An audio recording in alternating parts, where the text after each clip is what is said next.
Selamat pagi Bapak, Ibu, dan saudara-saudara sekalian.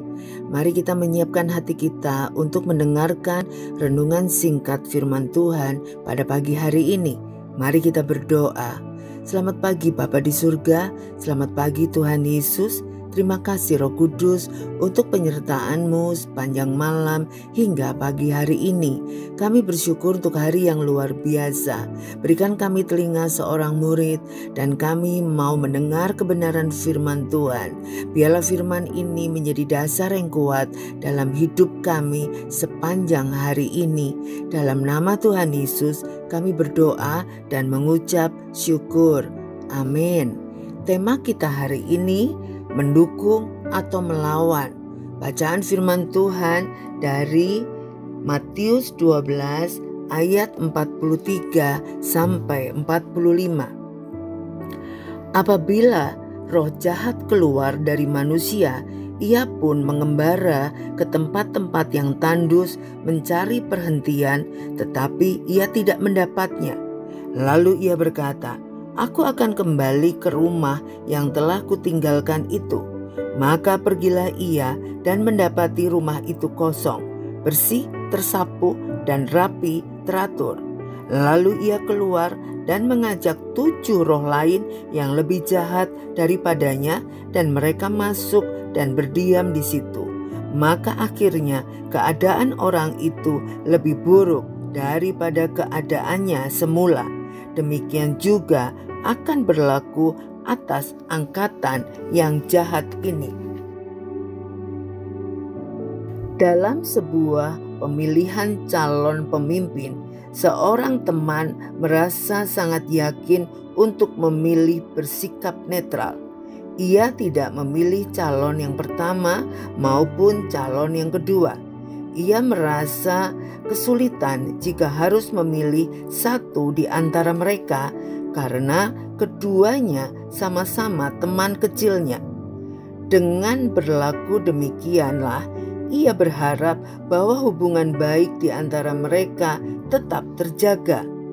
Dalam kehidupan rohani, banyak pula orang yang mengatakan bahwa mereka bersikap netral terhadap agama, mengaku diri tidak fanatik. Namun di balik sikap mereka yang demikian, sebenarnya tersembunyi motivasi mencari rasa aman, supaya tidak terbeban dengan tanggung jawab moral, sehingga murid Kristus yang harus senantiasa taat menjaga kekudusan.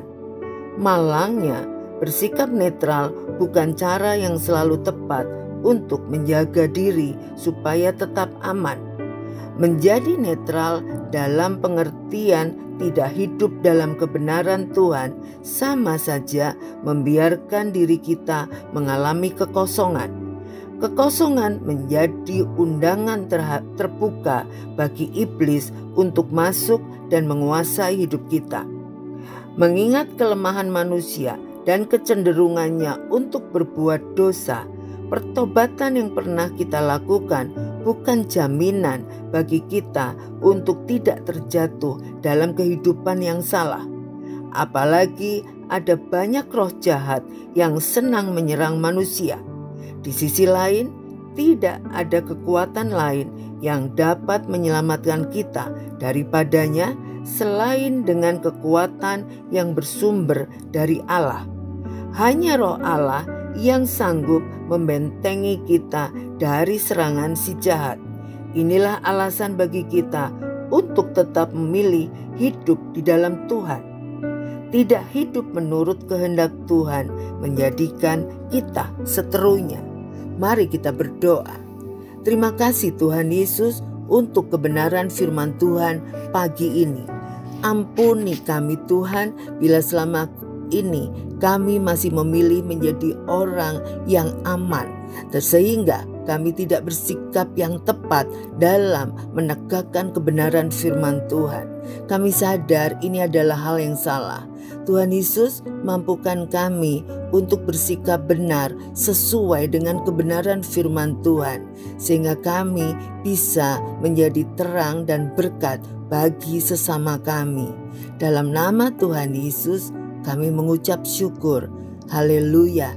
Amin. Tuhan Yesus memberkati.